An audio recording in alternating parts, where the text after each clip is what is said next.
he said, let us start with Genesis 1:1 and let's read the Bible and let's see what God says to us. Because this is the inerrant word of God, inspired to men for instructions for us. So let us see what God says to us. If God can talk to the preacher through this book, why can't he talk to me?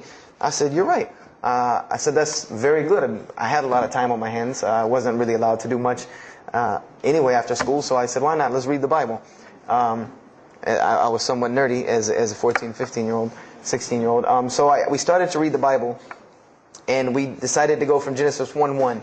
And what we tried to do, this was the attempt that we made, was to not think of anything that we'd ever heard about Christianity, but to open the Bible and let's say I just found this book in the desert and read it and see what it says to me. Let it talk to us. So we started Genesis 1:1 and we started reading through the Bible. You know, we did some of it together and most of it I did by myself because I'm a very, very quick reader, so I decided to read a lot on my own. And as I was reading through the Bible, I started to notice the stories that I had heard in Sunday school. You know, you start reading Genesis, you read about Adam and Eve, we all know that story. You started reading about Deuteronomy, Exodus, you know, the stories of Moses, the story of Noah, the story of Lot and Abraham, and all these stories that I know. But I was surprisingly and astonishingly shocked by some of the stories that I read about these same people that I learned about in Sunday school. Just for instance, and this is a big testament to why Allah kept sending us prophets and why Islam was sent as a complete and perfected deen with the Quran.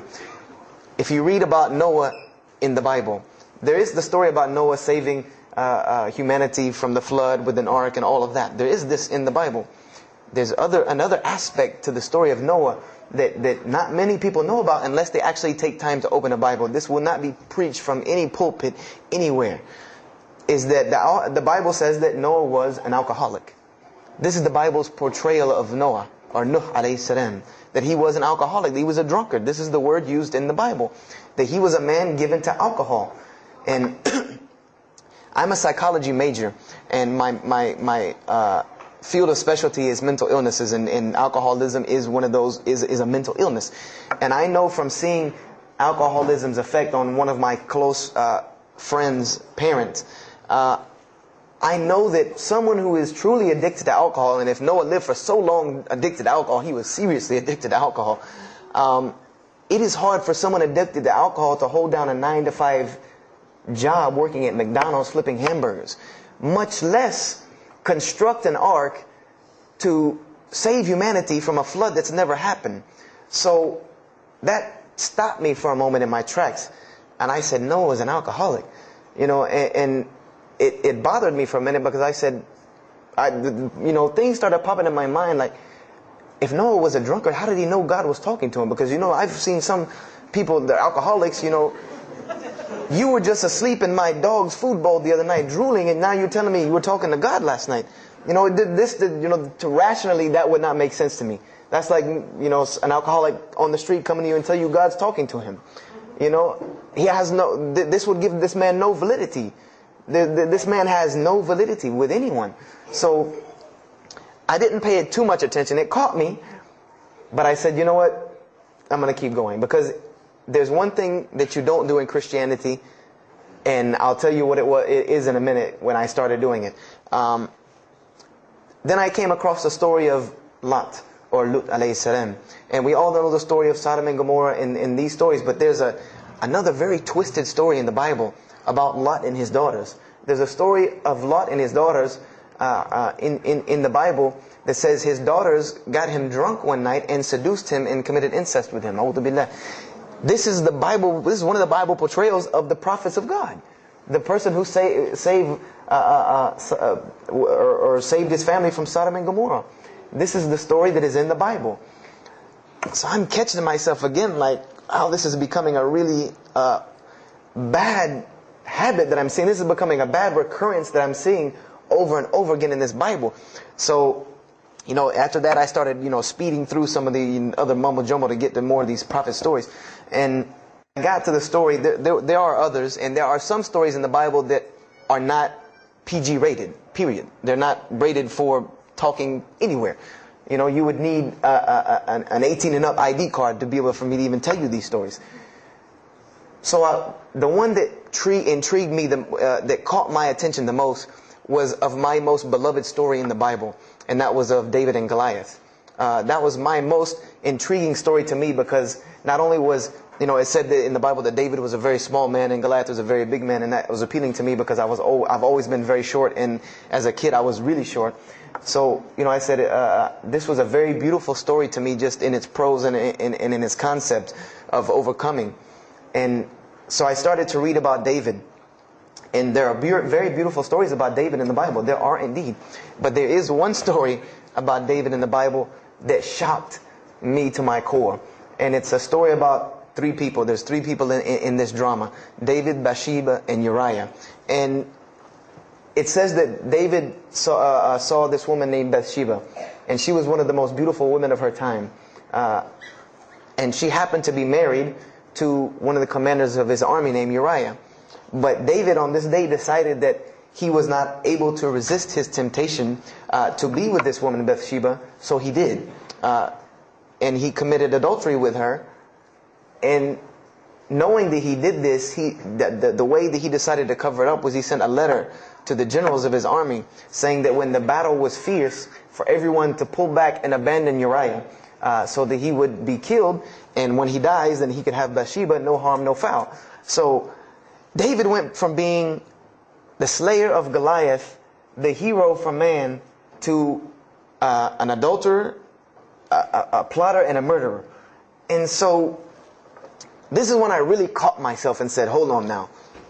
Something's wrong here. Something's got to give. I said, because to me, God's prophets in my mind were people of example. People who I could follow as an example. Someone who was supposed to be the best of us, so that we could follow them and emulate them. And they're turning out to be worse than some of the people that you see on America's Most Wanted. David is somebody that if I only knew this about him from the Bible, I see him coming down the street, I'm going the other way and calling 911, because he has to have a warrant out on him for something.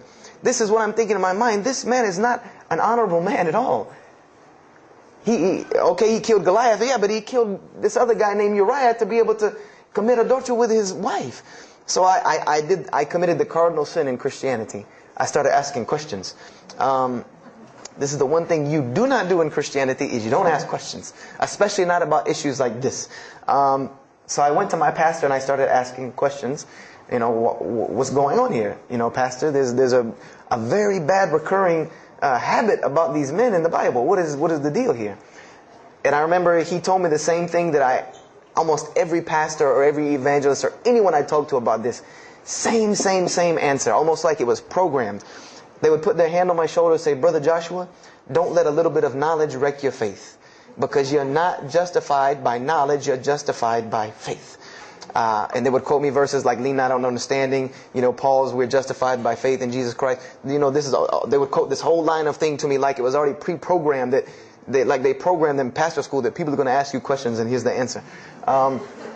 So I said to myself, I don't know, Pastor, this just seems kind of odd. He said, let me tell you something. What you're reading is the Old Testament referring to God's covenant with the children of Israel. And they were a different people, a very stubborn, crazy people. So why don't you move on to the New Testament? In the New Testament, you'll find the new covenant that we're under with Jesus Christ, and I promise you things will change and be better. I said, okay, perfect. So I went ahead and finished and got to Malachi and then started with the New Testament. So I opened the New Testament. I said, here we go. Let's start all over again. But there were a few things that I had learned from the Old Testament that I wanted to keep in mind when I started to read the New Testament. I learned, number one, that God was one in a unique sense. This is what I learned from the Old Testament, that God was one in a singular, unique sense. This is over and over and over and over very clearly in the Bible. God's nature is one.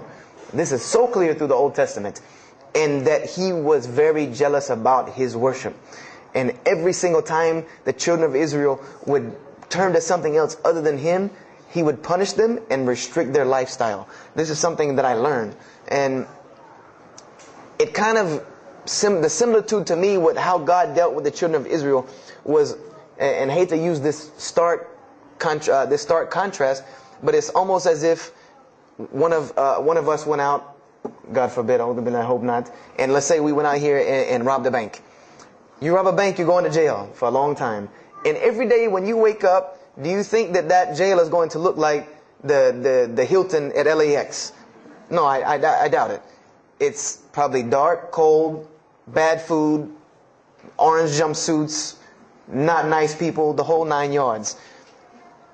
And the reason why this is, and I know this now from studying psychology, is that this is supposed to be a stark reminder every single day when this person wakes up that you are in jail. This is supposed to remind them every single day you're in jail because you committed a crime.